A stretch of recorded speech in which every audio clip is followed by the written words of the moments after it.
पिछले तकरीबन 14 बरस से ब्रास टैक्स जो है वो फोर्थ और फिफ्थ जनरेशन वॉर को एक्सप्लेन करती फिर रही है। और जब हमने पहली मरतबा फोर्थ और फिफ्थ जनरेशन वॉर का कॉन्सेप्ट दिया तो आपको याद होगा कि पूरे पाकिस्तान में हमारा बहुत मजाक उड़ाया जाता था, बहुत तनकीद की जाती थी। लोगों ने कंस्पिरेसी थियरिस्ट का, लोगों ने कहा ये अपनी तखयलाती डॉक्ट्रिन्स हैं जिनको ये बना रहे हैं, लेकिन हमने हर बात को बहुत वाज़ेह मिसालों के साथ समझाया था। Over a period of time तकरीबन 10 साल लगे पाकिस्तान आर्मी को ये एक्सेप्ट करते हुए कि वाकई फिफ्थ जनरेशन वॉर एक रियल वॉर डॉक्ट्रिन है और पूरी दुनिया में डिप्लॉय की जा रही है। लेकिन उसके बावजूद जो कॉन्सेप्ट था फिफ्थ जनरेशन वॉर का, वो सिर्फ इंफॉर्मेशन वॉरफेयर तक महदूद रहा। लोग ये समझते थे कि जैसे इंफॉर्मेशन वॉरफेयर का काम फिफ्थ जनरेशन वॉर। बेहतर है कि अब हम फोर्थ और फिफ्थ जनरेशन वॉर को एक दफ़ा फिर बहुत तसल्ली से आसान अल्फाज में समझा दें, क्योंकि अब हम जिस दौर में दाखिल हो चुके हैं ये सिक्स्थ जनरेशन वॉरफेयर है और ये उससे कहीं ज्यादा खतरनाक है कि जो फोर्थ और फिफ्थ जिसको हम पहले गुजार चुके हैं। पाकिस्तान आर्मी को जैसे कहा 10 साल लगे फिफ्थ जनरेशन वॉर को समझने में। अब हमारे पास इतना वक्त नहीं है कि हम 10 साल लगाए सिक्स्थ जनरेशन वॉर को समझने में। फोर्थ जनरेशन वॉर की बुनियादी डेफिनेशन ये थी कि वो एक मुल्क को अपनी सरहदों के अंदर ही मुख्तलिफ मुल्कों में तोड़ने का नाम था। मिसाल इसकी यूगोस्लाविया थी। आपने यूगोस्लाविया में देखा कि 90s में इतना बड़ा मुल्क, दुनिया का 5वीं बड़ी फौजी ताकत समझी जाती थी, उसमें एक खाना जंगी करवाई गई और उसके नतीजे में यूगोस्लाविया के अंदर 5 मुल्क निकाले गए। Montenegro, Kosovo, Croatia, Bosnia, Serbia. और आपने ये देखा कि वो जंग उसकी सरहदों के अंदर महदूद रही। वो जंग पूरे यूरोप में नहीं फैली। यूरोप का कोई और मुल्क तबाह नहीं हुआ और यूरोप का इतना बड़ा मुल्क टूट के 5 हिस्सों में तकसीम हो गया। ये फोर्थ जनरेशन थी। शुरू में 9/11 के बाद अमेरिकन ने कर्नल रॉल्फ पीटर्स के नाम से एक अमेरिकन मिलिट्री एनालिस्ट था, उसने एक नक्शा जारी किया जिसको ब्लड बॉर्डर्स के नाम से उसने मंसूब किया। इसके मुताबिक पाकिस्तान को या बल्कि पूरे मशरक़ी वस्ता के नए नक्शे बनाए जाएंगे और वो ब्लड लाइंस के ऊपर उनको दोबारा से तामीर किया जाएगा। यानी पाकिस्तान को तोड़कर बलूचिस्तान अलग कर दिया जाएगा, पख्तूनिस्तान को बना दिया जाएगा एक तरफ। इसी तरह ईरान तुर्की में से कुर्दिस्तान को निकाल दिया जाएगा। तमाम दुनिया के नक्शे वो तब्दील करने की बात कर रहे थे। तो ये सब फोर्थ जनरेशन वॉर उनकी प्लानिंग के तहत था कि इन्होंने इस इलाकों के नक्शे तब्दील करने।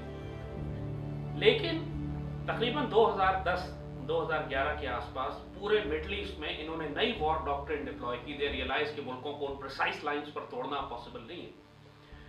तो उन्होंने एक लार्जर पूरे खित्ते में एक नई डॉक्ट्रिन लॉन्च की जिसका मकसद था कि जो कुछ है इसको तबाह कर दो। आप मजीद छोटे छोटे मुल्क ना निकालें इसके अंदर से, इस पूरे खित्ते को आग लगा दो। That was the fifth generation war. और फिफ्थ जनरेशन वॉर आपने देखा पूरे खित्ते में, ग्रेटर मिडल ईस्ट में इन्होंने सीरिया को तबाह किया, इराक को तबाह किया, यमन को तबाह किया, अफगानिस्तान को, पाकिस्तान।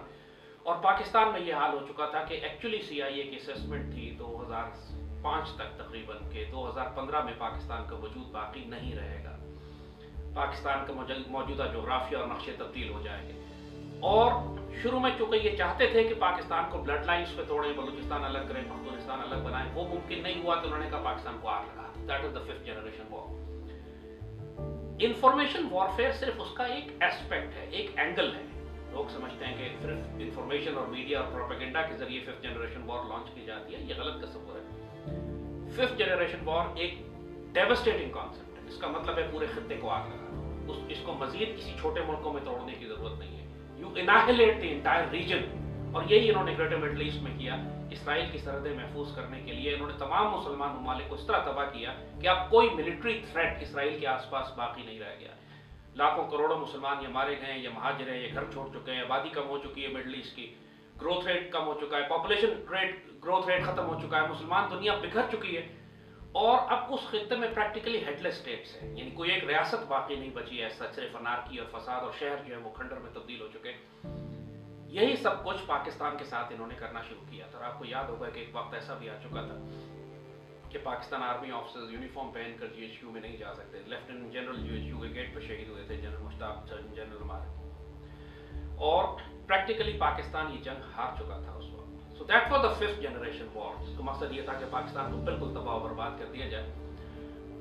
और उसके अंदर हर एक्सेस इस्तेमाल किया गया। इसमें मिलिटेंट एक्सेस भी था, इसका एक इकोनॉमिक एक्सेस भी था, इसमें माशी दहशतगर्दी जिसे आप कहते हैं जरदारी और नवाज शरीफ की हुकूमतें लाई गई और इनके जरिए माशी तौर पर पाकिस्तान को मुकम्मल तबाह किया गया। इसका एक जुडिशल एक्सेस था, इफ्तिखार चौधरी जैसे जजों को लाया गया कि जिन्होंने जुडिशरी के जरिए पाकिस्तान की रियासत को मफलूज कर दिया, पाकिस्तान आर्मी पर हमले किए, दहशतगर्दों को रिहा करना शुरू किया ताकि वही दहशतगर्दी और फसाद बर्पा करें। और इसी तरह इसके अंदर एक रिलीजियस एक्सेस था, सेक्टेरियन फ़िक़्हा वाराना जंगों को भड़काया जाए। और इन्हीं सब चीज़ों में एक ऐसा तबाहकुन एनवायरनमेंट बन गया जैसे कहा कि सिर्फ इंफॉर्मेशन वॉर नहीं थी, इसमें जुडिशल वॉर थी, इसमें पॉलिटिकल वॉर थी, इसमें इकोनॉमिक वॉर थी, इसमें सेक्टेरियन वॉर थी, इसमें रिलीजियस वॉर थी, उसमें मिलिटेंट एक्सेस था और उसमें आइडियोलॉजिकल सबवर्जन थी, नजरियाती तौर पर तखरीबकारी के पाकिस्तान नजरिया पाकिस्तान को कमजोर करके कौमियत, लसानियत, फ़िरक़ावारीत में कौम को तकसीम कर। सो ये सब कुछ फिफ्थ जनरेशन वॉर थी। लेकिन अब आलमी सतह पर एक नई जंग जो मुसल्लत की गई है, जो अब पूरी दुनिया को तबाह कर रही है, उसी तरह जिस तरह फिफ्थ जनरेशन वॉर में इन्होंने खित्तों को या पाकिस्तान को तबाह करने की साजिश की थी। और इसको हमने नाम दिया है द सिक्स्थ जनरेशन वॉर। इसका स्केल भी ज़्यादा है, यानी एक मुल्क से निकलकर खित्ते और खित्ते से निकलकर अभी आलमी सतह पर चली गई, पूरी दुनिया को तबाह कर रही है। इसमें तबाही के एक्सेस भी ज़्यादा है। सिक्स्थ जनरेशन वॉर का सबसे जो मेजर कॉम्पोनेंट है that is biomedical terrorism and biomedical warfare. और अब इस वक्त दुनिया में आप देख रहे हैं, पूरी दुनिया में जो इन्होंने जो नई इस्तिलाहें इस्तेमाल कर रहे हैं, जो नई डॉक्ट्रिन जो ये खुद बयान कर रहे हैं अपने ख्याल में, जिनको ये इकोनॉमिक डेवलपमेंट की डॉक्ट्राइंस कहते हैं, एजेंडा 2030 या ग्लोबल रीसेट, ये एक्चुअली तमाम इंटीग्रेटेड एलिमेंट्स हैं सिक्स जनरेशन वॉर के, कि पूरी दुनिया में एक ऐसी तबाही मचाई जाए कि जिसके बाद इनके अपने अल्फाज हैं कि एक न्यू वर्ल्ड ऑर्डर, नया आलमी निज़ाम कायम किया जा सके। तो अब दुनिया जिस जंग को फेस कर रही है, ये एक नए आलमी निज़ाम को कायम करने की साजिश और जंग है, यानी it's a new world war. पहली जंग अजीम ट्रेंच वॉरफेयर थी, वो पूरी दुनिया को उसने तबाह किया, लेकिन वो खंदकों में लड़ी गई। दूसरी जंग अजीम मोबाइल वॉरफेयर थी, उसमें जहाज़, तैयारे, एयरक्राफ्ट कैरियर इस्तेमाल हुए, वो पूरी दुनिया में थी, लेकिन मोबिलिटी ज़्यादा थी फौजों की, शहर ज़्यादा तबाह हुए, 80% से ज़ायद शहरी हलाक हुए और 20% के करीब मुसल्ला जंगजू मिलिटेंट्स आर्मीज को मारी गई। लेकिन ये जो सिक्स जनरेशन वॉर है, ये मजमूई तौर पर तमाम इंसानियत के खिलाफ है। सिर्फ इंसानियत के खिलाफ नहीं, बल्कि जानवरों, गाय, बकरियों, मुर्गियों, चिड़ियों के खिलाफ भी है। क्योंकि दुनिया में कार्बन कंट्रोल के नाम पर जिस किस्म का प्लान अब मुसल्लत किया जा रहा है कि दुनिया में जो कार्बन फैल गई है, ज़्यादा हो रही है, दुनिया में एनवायरनमेंट तबाह हो रही है, फ़ज़ा के अंदर जो फॉसिल फ्यूल जलाने की वजह से जो तबाही मच रही है, इन सब को कम करने का तरीका ये है कि आप इंडस्ट्रियलाइजेशन को कम करें, इसके लिए आप इंसानों को कम करें, इसके लिए आप चौपायों, जानवरों, बकरियों, गायों को कम करें, इसके लिए आप आर्टिफिशियल मीट, फैक्ट्री में प्रोड्यूस किया हुआ गोश्त खाइए, नेचुरल जानवरों का पास्चर वाला गोश्त ना खाइए। आप इंसानों की तादाद कम कीजिए कि दुनिया 7 अरब की आबादी मैनेज नहीं कर सकती, कम से कम इसको 50 करोड़ या 1 अरब के लेवल पर लाना ज़रूरी है। और इस जंग के नतीजे में जो एक नया आलमी निज़ाम ये कायम करना चाहते हैं, उस पर एक ग्लोबलिस्ट इलीट है जो हुकूमत करेगी इतनी कम आबादी पे, इस मुल्क का, पूरी दुनिया का निज़ाम उनके कंट्रोल में होगा। और इसके लिए इनको जिस किस्म की टेक्नोलॉजी चाहिए, ये इसको फोर्थ इंडस्ट्रियल रेवोल्यूशन कहते हैं। ये रियल टर्म्स हैं, आप इनको गूगल करके देख लें, रिसर्च करके देख लें। दुनिया के ताकतवर तरीन लोग जो इस वक्त दुनिया को चला रहे हैं, वो इन टर्म्स को इस्तेमाल कर रहे हैं, ये मेरी अपनी बनाई हुई नहीं है।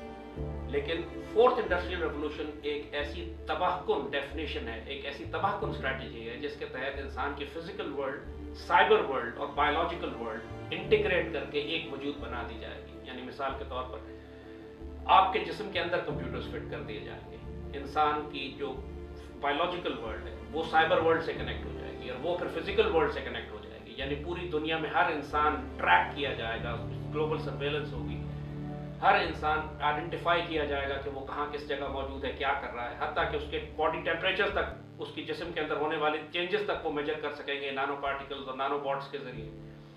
आपके ख्यालात को डाउनलोड कर सकेंगे, जिस तरह मेमोरी चिप्स में आप अपनी चीज़ें, तस्वीरें डाउनलोड अपलोड करते हैं, इस तरह वो आपकी मेमोरी को अपलोड और डाउनलोड करने की बात करते हैं। आपको मोबाइल फ़ोन्स की ज़रूरत नहीं होगी, कैमरे आपकी आंखों में लेंसेस में फिट होंगे, आपके हाथों के अंदर मोबाइल फ़ोन्स होंगे, RFID चिप्स लगी होंगी आपके मोबाइल, आपको वॉलेट की, पैसे की, कैश की जरूरत नहीं होगी. It is a scary concept actually, and it's not even science fiction anymore. It's not even hypothetical. World economic forum के अंदर कार्ल श्वाब खड़े होकर कह चुका है फोर्थ इंडस्ट्रियल रेवोल्यूशन के बारे में. बोरिस जॉनसन इसके ऊपर यूएन में तकरीर कर चुका है. पूरी दुनिया की तमाम leadership new world order, global reset की बात कर रही है, और इसका पूरा एजेंडा इन्होंने डिफाइन भी कर दिया है, लिखा हुआ है. तब दुनिया के तकरीबन 190 मुल्कों ने और टेरिटरीज ने एजेंडा 2030 पर साइन किए हुए हैं. नॉलेज के हम इसको इम्प्लीमेंट करेंगे.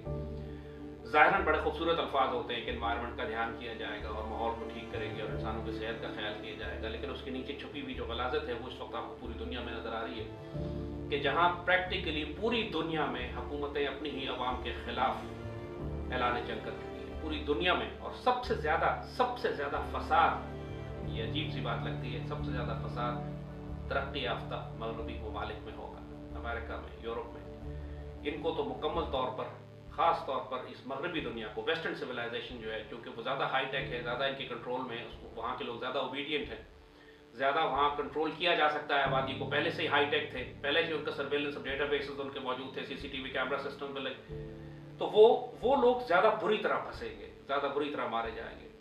और जिस तरह कहा कि और इसके नतीजे में पूरी दुनिया में कहत बर्पा किए जाएंगे, फूड सप्लाई चेन डिस्टर्ब होगी, पूरी दुनिया में माइग्रेशंस, इंसानों को हिजरतें करनी पड़ेंगी, जंगें बर्पा होंगी और माशरे तबाह होंगे, हुकूमतें उलट दी जाएंगी. ये जो कुछ अब हो रहा है इस वक्त आप देख रहे हैं, जो 2020 में शुरू हुआ था, ये 10 साल की एक जंग है. इसको ये पूरा डेकेड ऑफ ग्लोबल रीसेट कह रहे हैं, decade of to prepare the world for a new world order की बात कर रहे हैं. सो आने वाले वक्तों में तमाम दुनिया के इंसानों को एक अपने सर्वाइवल और बका के लिए शदीद जंग लड़नी पड़ेगी. आप आज जिस तरह टेक्सास में देख रहे हैं, दुनिया में अमेरिका की अमीर तरीन रियासत है, पिछले 5 दिन से वहाँ बिजली नहीं है और तमाम फूड सप्लाई चेन तबाह हो चुकी है. लोग भूखे प्यासे मर रहे हैं, मतलब उनको घरों में ना पानी है, ना बिजली है, ना गैस है. वो क्लीन एनर्जी के नाम पर उन्होंने सोलर पैनल लगाए और उन्होंने विंड लगाए, और वो सारे के सारे इस वक्त उनके बिल्कुल मौसम की शदीद तब्दीली की वजह से तबाह बर्बाद हो गए. और ये मौसम क्या वाकई मौसमियाती तब्दीली है या इनका जो वेपन मॉडिफिकेशन प्रोग्राम, जिस पर पिछले 20, 30, 40 साल से ये काम कर रहे हैं कि मौसम को बजाते खुद, यानी अमेरिकन आर्मी के अल्फाज हैं, we want to own the weather, और पूरी दुनिया में जो वेदर मॉडिफिकेशन एक्सपेरिमेंट्स हो रहे थे ये उसके नतीजे में है. सो इस वक्त पूरी दुनिया एक अजीब व गरीब भौचाल आया हुआ है इसके अंदर. माशरे भी तबाह हो रहे हैं, मजहब भी तबाह हो रहे हैं, नाकाबिले यकीन बातें आंखों से देखने को मिल रही हैं, जैसे हज उम्रा भी बंद हो गया मुसलमानों का. आप सईदी रसूलुल्लाह के दरबार रोज़े मुबारक पर हाजिरी नहीं दे सकते. स्कूल बंद हैं पूरी दुनिया में, बच्चों के तालीमी निज़ाम तबाह हो चुके हैं. अमेरिका में लोग फाके कर रहे हैं, लाइनें लगा के खड़े हैं पानी खुराक के लिए. और जैसे कहा, ये जो कुछ हो रहा है ये 6th जनरेशन वॉर है. इसकी जो इस्तिलाहें ये मगरब में इस्तेमाल कर रहे हैं वो हमने आपको बताई है. ग्लोबल रीसेट की बात कर रहे हैं, न्यू वर्ल्ड ऑर्डर की बात कर रहे हैं, ट्रांसह्यूमनिज्म की बात कर रहे हैं, फोर्थ इंडस्ट्रियल रेवोल्यूशन की बात कर रहे हैं. तो अब आने वाला वक्त मुसलमान हुक्मरानों को खास तौर पर और दुनिया के तमाम हुक्मरानों को, क्योंकि यहाँ मजहब से बालातर बात हो रही है, इंसानियत की बात है, हर एक को इंतहाई मजबूत होकर इस नई जंग के खिलाफ स्टैंड लेना है. आपने अपने माशरों को बचा के रखना है, अपनी मईशत को बचा के रखना है, अपने मजहब को, अपने दीन को, अपने माशरे को, अपने सोशल ऑर्डर को, अपनी फूड सप्लाई सिक्योर करनी है, अपने दिफा के लिए मजबूत. इसलिए कि जब एक दफ़ा दुनिया में कहत पड़ेगा तो फिर मुल्कों में जंगें होंगी, माशरों में जंगें होंगी, लोग खाने और खुराक के लिए लड़ेंगे. जिस अमेरिका में आपने देखा लोग एक दूसरे के बाल नोच रहे हैं सुपरमार्केट में टॉयलेट पेपर के लिए. यहाँ तक नौबत ले आएंगे ये लोग, और ये ला चुके हैं. और ये जैसे कहा कि अभी तो सिर्फ आगाज़ है, 2020 इसका आगाज़ था, 2021 में अभी हम दाखिल हुए हैं, और अगले 9 साल तक ये तबाही मचाई जाएगी. और उसके कॉन्सिक्वेंसेस क्या होंगे, दुनिया में कितने अरब इंसान मारे जाएंगे, कितनी बीमारियां फैलाई जाएंगी, और उसके बाद फिर उनको टीके लगाए जाएंगे उन बीमारियों के नाम पर, और वो टीके फिर उनके साथ क्या करेंगे, और इंसानों के जिस्मों में क्या क्या चीज़ दाखिल की जा रही है. जैसे कहा कि ये सब कुछ एक नई मैसिव ग्लोबल लेवल पर जो नई जंग छिड़ी है, इसको 6th जनरेशन वॉर कहा जाता है, और अब हम उसमें दाखिल हो चुके हैं. अल्लाह तमाम इंसानियत को, मुसलमानों को खास तौर पर और पाक सरजमीन को इस फितने से बचाए. बहुत मजबूत किरदार की, आला तरीन दलेर और फिरासत वाली क़यादत की ज़रूरत है. अगर मौजूदा पॉलिसीज़ हमने बरकरार रखी, फिर अल्लाह ना करे जो टेक्सास का हाल हो रहा है आज, कल पाकिस्तान का हाल